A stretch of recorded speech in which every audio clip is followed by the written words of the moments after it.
Gibran clear tidak tidak keluar dari partai. Dan memang tidak ada ketentuan bahwa calon presiden dan wakil presiden itu harus terikat oleh partai politik. Itu sebabnya kenapa banyak orang yang nggak punya partai, kayak Mas Anies Baswedan kan jadi calon, ya. Jadi tidak ada masalah sebenarnya. Makanya kan dulu pernah ada cerita Pak JK kan, dia jadi peserta konvensi Partai Golkar, tapi dikalahkan oleh Pak Wiranto. Tapi kemudian beliau menjadi wakilnya Pak SBY, melawan Pak Wiranto, beliau menang. Gak lama setelah itu kan jadi ketua umum Golkar kan, karena dia tetap dalam status keanggotaannya sebagai kader Golkar gitu. Dan saya kira kalau tradisi itu dikembangkan di PDIP bisa saja.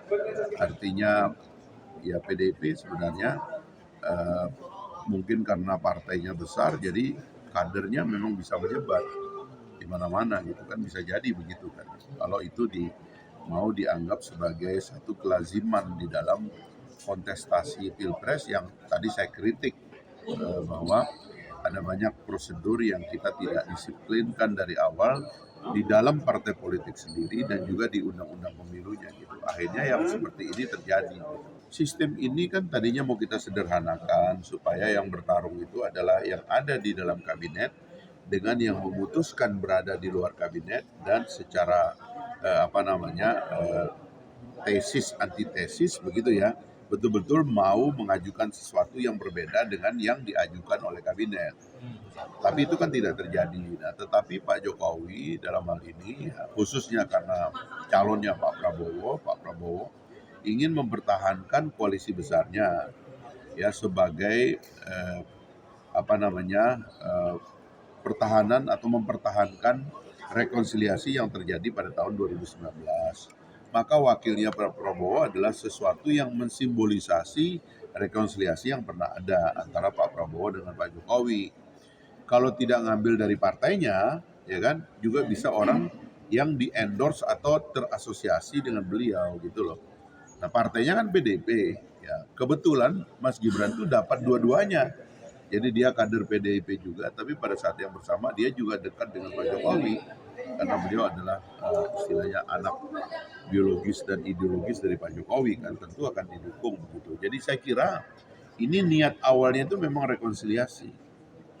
Dan ya kita bersyukur bahwa platform rekonsiliasi ini rupanya diterima oleh publik ya, bahwa keberlanjutan sambil menjaga persatuan itu rupanya diterima oleh publik, dan itulah yang menyebabkan ada optimisme di Koalisi Indonesia Maju bahwa publik pada akhirnya akan memilih jalan tengah, jalan rekonsiliasi dan persatuan ini.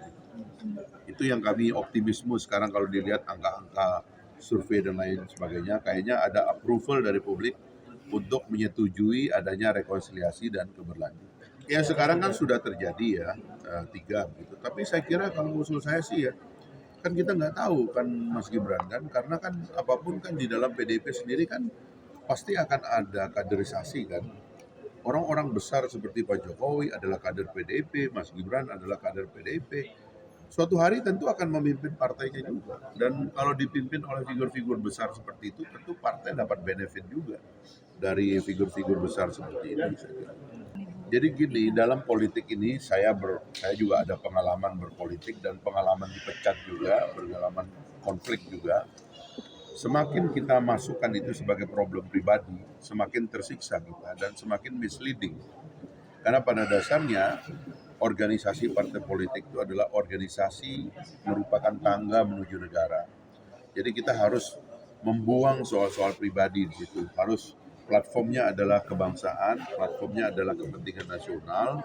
Soal-soal pribadi, siapa yang lebih berjasa, siapa yang menolong siapa yang membesarkan siapa, itu nggak relevan itu ya. Itu nggak boleh menjadi persoalan inti dalam politik kita. Dalam politik kita tuh intinya adalah gagasan, ya, ide, ya, bagaimana sebaik-baiknya mengelola negara ini dengan program dan gagasan yang baik, yang terbaik yang bisa kita ajukan. Itu yang lebih penting. Saya kira teman-teman juga yang suka mendiskusikan hal-hal yang sentimental ini ya pertama-tama siap kecewa dan memang itu tidak baik. Saya pernah dipecat ya oleh partai yang saya bikin sendiri gitu. Tapi ya udah move on aja, bikin partai baru ya kan, dan sekarang alhamdulillah sudah jadi peserta pemilu. Santai aja.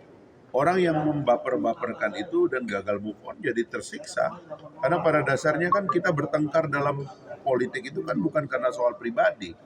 Karena mulai berbeda gagasan, orientasi, berbeda ideologi, itu yang menyebabkan bahwa ada tindakan-tindakan yang tidak fair. Misalnya saya dipecat nggak ada alasannya, nggak ada buktinya, nggak ada kesalahan siapa, maling nggak maling, ya kan,